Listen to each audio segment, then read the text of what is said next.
The day the HOA blocked my ranch with 8 bulldozers. I stood at the edge of my property, boots sinking into the Texas dirt, staring at 8 yellow bulldozers lined up across my private ranch driveway like an army ready for battle. Their engines growled, kicking up dust under the scorching Magnolia Bend sun. Margaret Voss, the HOA president, stood in front of them, her designer sunglasses glinting, a clipboard clutched like a weapon. She looked like she'd just won a war before it even started. "You're officially barred from this driveway until you comply with HOA regulations," she barked, her voice sharp enough to cut glass. I didn't flinch. I didn't speak. I just stared, letting her words hang in the air. What Margaret didn't know, what none of them knew, was that I, Nathan Reed, owned every inch of this land. Not just the ranch, not just the driveway, but the entire county, the courthouse, the roads, even the manicured lawn under their precious HOA clubhouse. All of it was mine, hidden behind shell companies and quiet deals I'd made over decades. And now they dared to block me in. I pulled out my phone, dialed a number, and said 5 words. "They're standing on my property." That's when the unraveling began. My name's Nathan Reed, a 49-year-old rancher who folks around here call Quiet Nate. I'm not flashy. Jeans, boots, an old Chevy truck, and my dog, Bear, are all I need. But behind the scenes, I've built a billion-dollar empire from oil, timber, and land deals. I'm a 4th-generation Texan, and when developers started swallowing up our family's land years ago, I fought back, buying it all piece by piece until I held the keys to Magnolia Bend. I did it to protect the honest folks, the ones who live by hard work and a handshake. Margaret Voss and her HOA didn't belong here. She rolled into town 2 years ago, her husband Carl, a retired accountant with a weak smile, trailing behind her. Margaret was the type to file complaints about barking dogs, fine widows for untrimmed hedges, or shut down barbecues for unapproved gatherings. Her HOA wasn't even in my jurisdiction, but that didn't stop her from trying to claim my land. It started small. Letters about my gravel road, fake fines for my untagged cattle, complaints about my fence, built by my great-grandfather in 1948. I ignored it all, thinking she'd burn out. I was wrong. One Sunday, I came home to find my driveway blocked by those 8 bulldozers, engines roaring, Margaret posing for a camera crew like she was starring in her own reality show. "Mr. Reed," she said, dragging my name through her teeth. "This road is restricted until you comply." My grip tightened on my phone. "You blocked my ranch," I said, voice low. She smirked. "It's not your ranch anymore, Nate."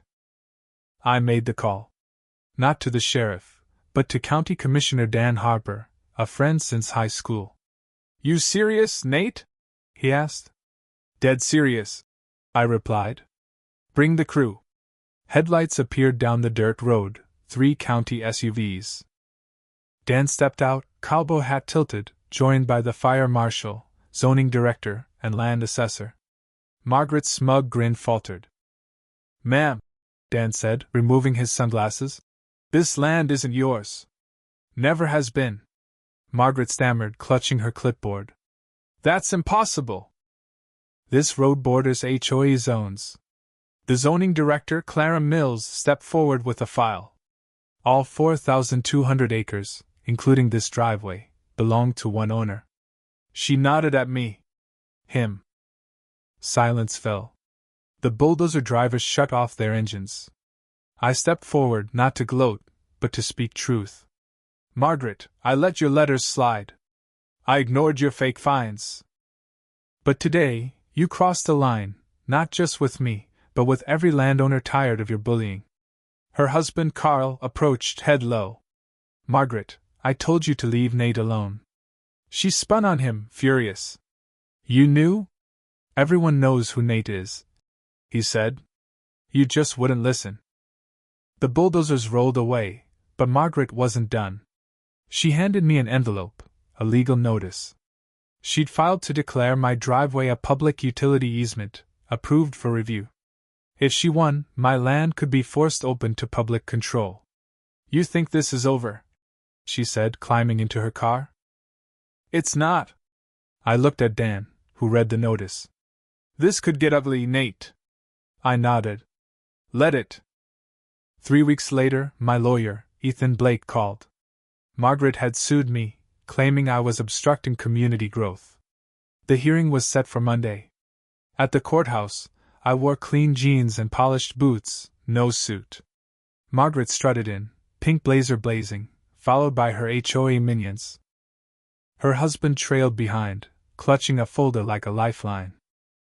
Judge Caldwell, a no-nonsense man, heard Margaret's claims. I was hoarding land, stifling progress. Ethan let her ramble, then stood. Your Honor, I submit 36 title deeds proving Mr. Reed's ownership, plus a zoning exemption from 2014. We also have emails from MS. Voss threatening retaliation and photos of her bulldozers blockading private land without permits. Margaret's face reddened. Those were symbolic. She snapped. Tell that to the cattle stuck without water. Ethan shot back. The judge shut it down. Mess. Voss, your claims have no legal basis. I'm denying your request and issuing a restraining order against your HOA. Any more stunts, and I'll consider sanctions. Margaret gasped. Her team froze. But as I left the courthouse, a black SUV screeched up. A man in a navy suit flashed a badge. Mr. Reed, I'm Agent Paul Carter, Federal Land Use Commission. We need to talk. He handed me an envelope. Some of your land acquisitions may involve protected water systems. My heart sank. This was federal. Margaret had escalated it. That night, I pored over old maps and found a 1964 survey showing a creek bed under Margaret's HOA clubhouse. At dawn, I hiked the land and saw it, a faint trickle of water, a revived spring. If active, it meant her clubhouse sat on federally protected wetland. I called Lauren Hayes, an environmental attorney friend. If that stream's alive, she said, Margaret's building is illegal, a felony under the Clean Water Act. Lauren filed an EPA complaint and subpoenaed Margaret's permits, which were riddled with forgeries. Margaret, oblivious, gloated in her HOA newsletter, mocking me. But her husband showed up at my ranch, duffel bag in hand. She kicked me out, Carl said, voice breaking. She's gone too far.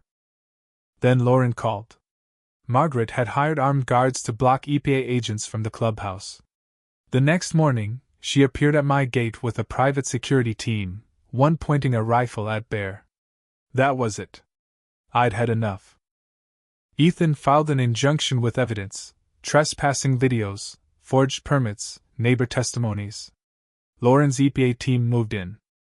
I leaked the story to my local news blog, and it went viral. HOA tyrant builds on protected land, threatens rancher. Reporters swarmed Margaret's press conference, demanding answers. Carl cracked, admitting her schemes on live TV. Margaret shoved him, mascara streaming, as cameras rolled. At 3 a.m., I found Margaret at my gate, burning HOA files, screaming that I'd ruined her.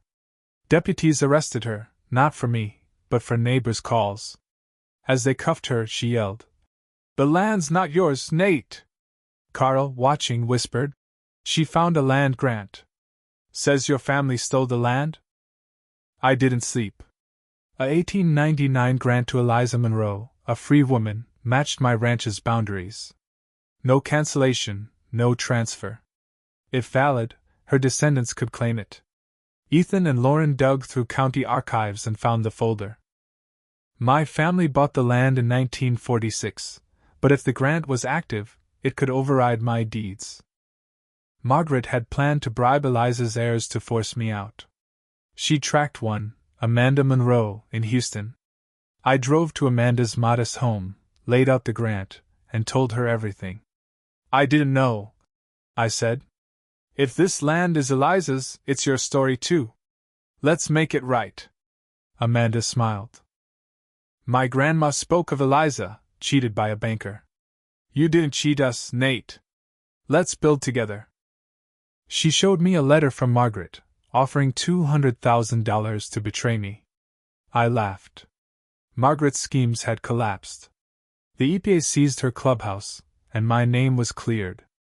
The state declared the land a heritage site, protected forever. But Margaret had one last play. She sued me and Amanda, alleging land fraud backed by a Dallas developer, Pinnacle Properties. They wanted eminent domain to turn the county into a luxury resort. In Austin's federal court, their lawyer spun tales of public good. Ethan countered with Margaret's recorded admission. "I'll burn Nate's land before he wins." Amanda stood and said, "My ancestor built that land. We're not selling." The judges dismissed the case, launched a fraud investigation against Margaret and Pinnacle, and escorted her out, reputation in tatters. Back at the ranch, Amanda and I stood by the creek, now called Eliza's Way, a sign marking its heritage. Kids played nearby, free from HOA rules, living the life we fought for. Margaret's reign was over. Amanda and I co-managed the land, honoring Eliza with a community center. The county thrives not as a resort, but as a place of truth and respect. I won not with fists but with justice. What do you think? Was Margaret's downfall fair? Should I have fought harder or shown mercy? Share your thoughts below, especially on facing bullies and injustice in your life. Stand up, speak out, and let's talk.